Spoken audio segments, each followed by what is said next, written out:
it's Rebekah at RebekahHarriman.com, and it's March, and this month I'm going to be talking to you about blogging and the benefits of blogging for your business. So today I want to start with why you should blog, and we'll start with the most obvious, which is it's really good for your SEO, your search engine optimization. It helps you rank higher on Google because you're regularly updating your website, and you can optimize each post that you put out for different keywords around your topic, so it builds your ability to be found through organic search.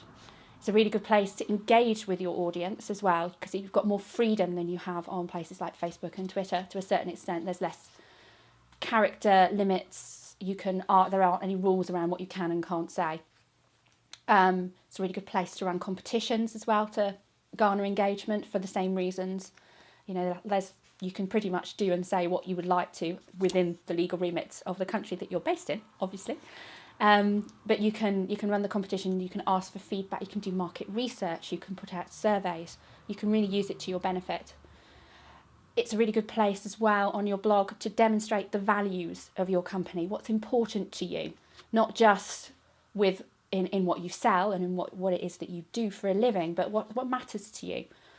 For example, I've talked previously about how I sponsor a little girl in Egypt through Plan UK, because helping the next generation of women around the world, I want to inspire them. I want to actually put my money where my mouth is. So that tells you about me and what's important to me, as well as educating you about what I actually do for a living.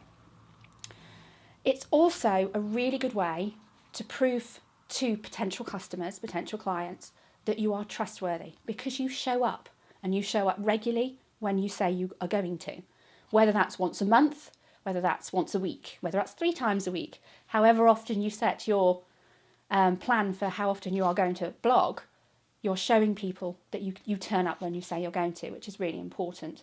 There's nothing worse, we've all been there. We go onto a blog, we think they look really exciting, really interesting website, click on the blog, and they haven't touched it since October 2011. What do we immediately do? We click away, because it just looks like they don't care. In some instances, blogging isn't for you if you can't give it the commitment. It does take time.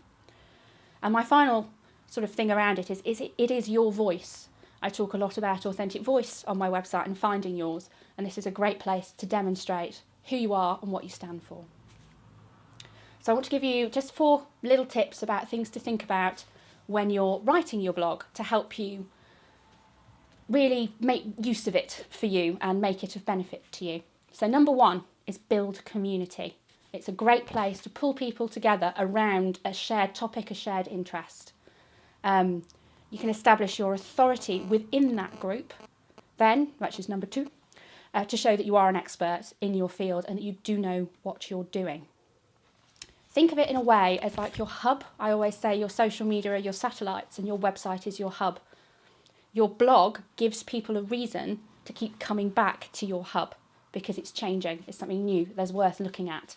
For them, there's a reason to come back. Number 3, it's a great place to get feedback, both good and bad. And we need the negatives as well, so we can improve our services. You can ask for all these people who read, your readers, you can ask them what they think about an idea for a potential product, or whether they value what you currently do, or if there's anything else they'd like to see. People do answer. It's worth doing. So my final thing really is your readers are a huge list of potential customers. Do something that asks them to sign up to your mailing list. It's a great way to get people to your website to sign up to get more information, and then you have a list of potential customers. So keep it simple, learn as you go. Nobody's going to get it right first time. We're all learning, we're all improving, we're all always tweaking. Even the really big international experts are still changing and moving with the times. Be honest with people, don't lie, don't self-inflate. Think if your readers will find it interesting before you write, and above all, make sure that your blog gives value to your readers. It's not a place for you to just sit there and say, I'm brilliant, look at me, look at everything I've been doing. It has to be useful, it has to give value. So, in light of that, I'd like you to leave me a comment below on my post and give me some great examples of places and blogs that you like to go to that you feel add value to what you do. And then we can share a list and see where to go from here and how we can all improve.